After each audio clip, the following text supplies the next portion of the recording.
It is the 12th of December, another Tuesday upon us. And this morning, I get up as early as I usually about 4:30. This morning, not so much. I was really kind of tired. And these last couple of weeks have really been catching up on me. So I put another 45 minutes of sleep in, got up, and I get an email from Darren Hardy every morning.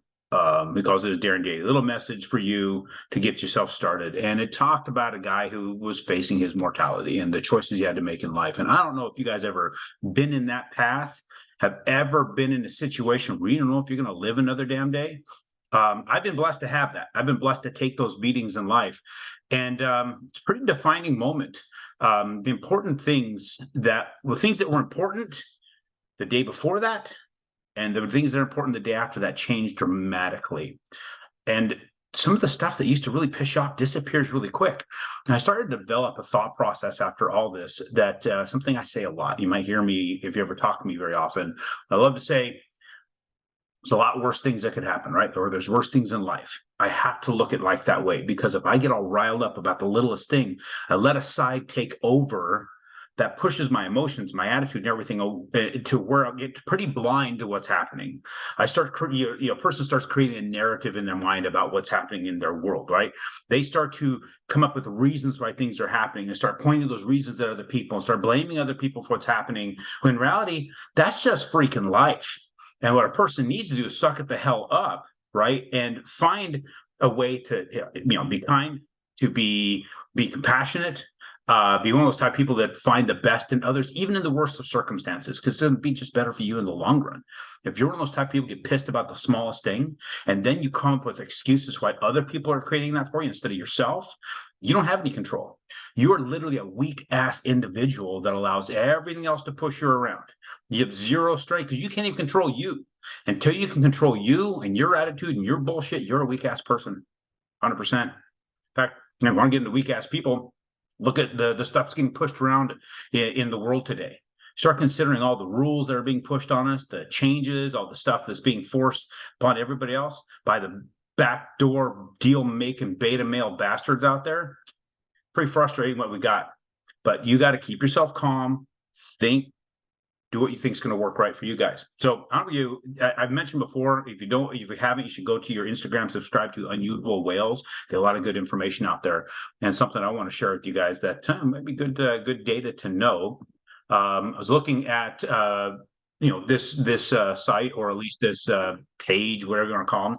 They're from the Instagram Unusual Whales, and they talked about Bloomberg. They went to Bloomberg to hunt this down, and sometimes I can't get some of these ads to go away, but it says that there's a severe crash coming for U.S. properties in the office space. So whether or not that's going to happen, but they are seeing that, the office space could be because people were working from home. I know that there's a lot of companies that are saying, no, you got to come back to work, all that, but that is something that could have a major effect on our real estate markets. So be aware of that. Here's another thing I thought very interesting. The BlackRock CEO, Larry Fink, he's seeing that one thing that we are missing in today's economy, today's world, is hope. That fear is running things a lot more. And as a result of that, people are not making deals. People are hanging on to money. They're not getting involved in things. And for a guy like Larry Fink to talk about fear running everything, that's interesting for him to bring that up. So here's how I look at that, right? If the world's operating on fear. Now, here's the other thing. We've talked about it here before. People aren't saving as much as they were before. Their credit cards are going through the freaking roof. You can imagine that's got to be a scary thing to look at that credit card balance going up and up and up. And then you also have a lot more people missing the payments. That's starting to happen. That's going to contribute to the fear. How does that help you as a real estate investor?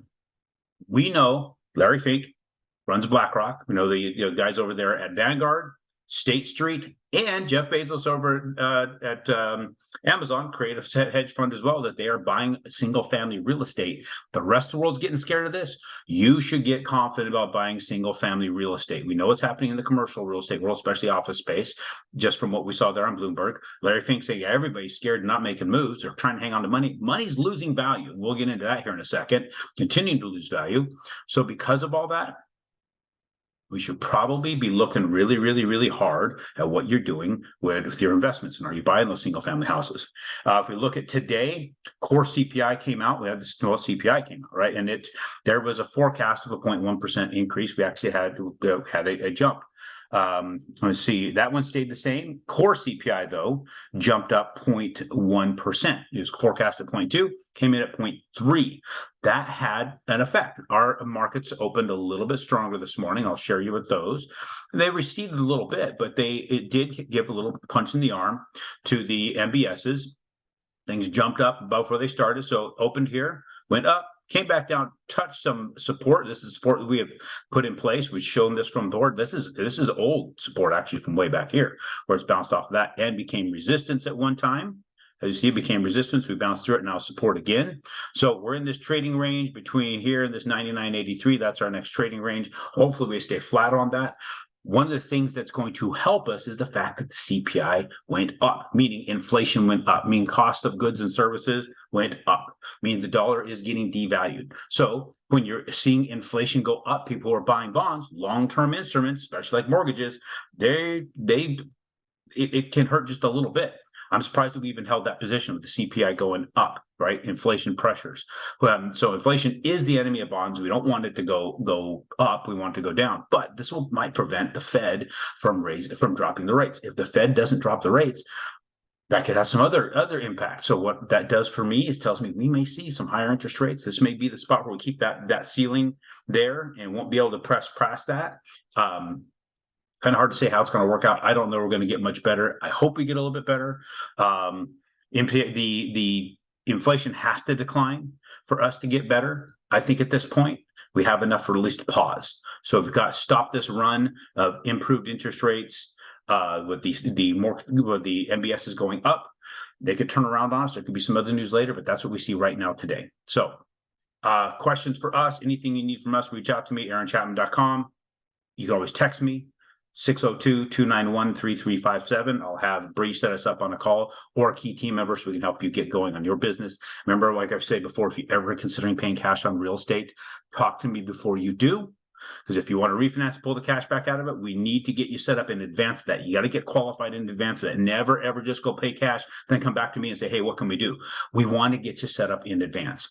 Also, paying cash for property, you will get the lowest return possible when you pay cash. The more you leverage, the less you put in of your money, the greater your returns will be. If you don't believe me, call me. We'll line you out and I'll explain why I'm correct in that. Thank you. We'll talk to you guys on Friday.